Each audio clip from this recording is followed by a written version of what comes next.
Good morning, and on behalf of Human Rights Watch, greetings to everyone who's gathered today. I'm sorry I can't be there with you in person. Congratulations to the Ilham Tohti initiative and to Anniversary for a successful gathering. It's a sobering week in which we remember the life sentence handed down to Ilham Tohti, and it is made all the more painful in the last 24 hours by the news of a similar life sentence being handed down to Professor Rahileh Dawood. These are clearly efforts by the Chinese government to destroy the Uyghur intellectual community, consistent with its efforts to essentially eradicate a distinct Uyghur identity. Human Rights Watch sees Xi Jinping's visit to the region a few weeks ago as essentially confirming the government's intention to continue committing crimes against humanity, cultural persecution, mass arbitrary detentions, family separations. The government has not changed its policies at all in recent years. It wants the world to believe that it is, quote, normalizing its policies to focus on economic development, but we continue to document serious abuses across the region. In the past year, Human Rights Watch has documented not only an increasing use of the formal judicial system to prosecute people in huge numbers with ridiculous sentences on baseless charges, but also the ongoing use of pervasive surveillance tools, including high-tech tools, but also lower-tech ones designed to intimidate people, such as the homestay program.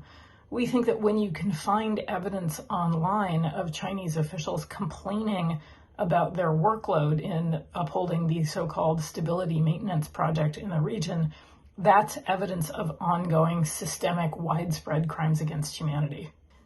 Last week in New York, Human Rights Watch joined with the Atlantic Council and our friends at Amnesty International to host a panel discussion about atrocities in the Uyghur region.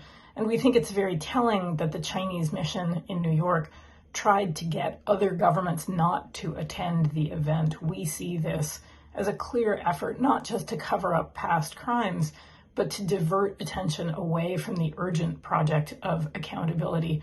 In our view, there is no higher priority for the international community with respect to the Chinese government's human rights record to press ahead with a debate at the Human Rights Council, with the formation of an investigative body to look into the Chinese government's conduct in the region. We feel that to fail to do that will be tantamount to accepting those policies and those practices as normal.